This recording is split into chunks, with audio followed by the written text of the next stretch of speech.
Pemirsa, sempat tersandung kasus ijazah palsu. Trisal Tahir jadi calon kepala daerah paling tajir se-Indonesia. Sejumlah calon kepala daerah telah menyetorkan laporan harta kekayaannya yang bisa diakses melalui website resmi LHKPN. Berdasarkan website LHKPN tersebut, publik dikejutkan dengan temuan beberapa tokoh yang memiliki harta fantastis di luar nalar. Bagaimana tidak, jika dilihat dari website tersebut, ada calon wali kota yang melaporkan harta kekayaannya hampir 1 triliun rupiah.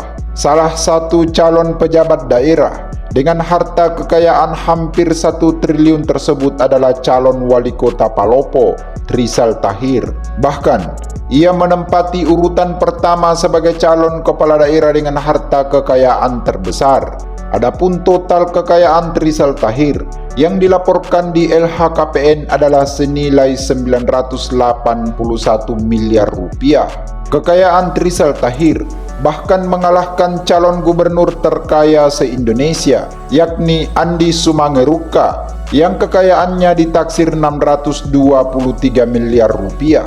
Diketahui, Trisal Tahir terbilang sebagai sosok pendatang baru di kancah politik lokal Kota Palopo, Sulawesi Selatan. Pada Pilkada 2024 ini, Trisal Tahir memulai debutnya langsung maju sebagai calon wali kota Palopo 2024-2029. Trisal Tahir menggandeng Ahmad Syarifuddin sebagai calon wakilnya. Pasangan Trisal dan Ahmad diusung Partai Gerindra dan Partai Demokrat di Pilwali Palopo 2024 ini. Akhirnya, setelah pemilihan diadakan, Trisal dan Ahmad memenangkan pilkada dengan suara yang cukup tipis atas lawannya Farid Kasim Judas dan Nur Haeni, di mana selisih suaranya hanya 595 orang. Trisal Tahir adalah seorang pengusaha sukses yang berasal dari Palopo, Indonesia. Trisal menikah dengan seorang wanita asal Palopo, dan mereka memiliki 4 anak. Salah satunya bekerja di luar negeri.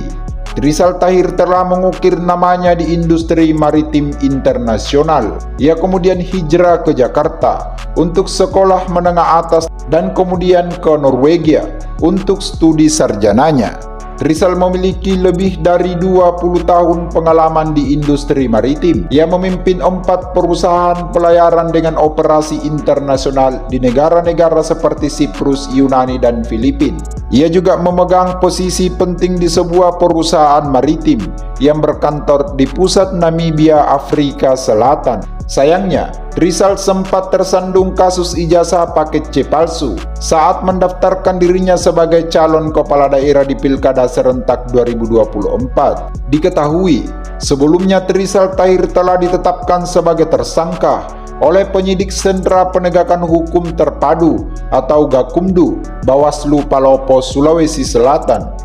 Ia ditetapkan sebagai tersangka setelah penyidikan Gakumdu yang terdiri dari kepolisian, kejaksaan, dan unsur Bawaslu melakukan gelar perkara atas kasus itu. Namun demikian, Komisi Pemilihan Umum atau KPU Kota Palopo tidak menindaklanjuti rekomendasi dari Bawaslu terkait kasus tersebut. Ketua KPU Palopo, Irwandi Jumadin, mengungkapkan alasan terkait keputusan KPU Palopo tersebut. Menurut Irwandi, keputusan tersebut diambil berdasarkan hasil rapat pleno yang digelar seluruh komisioner saat berada di Kota Makassar. Demikian dari INN Indonesia. Success for you all and see you on top.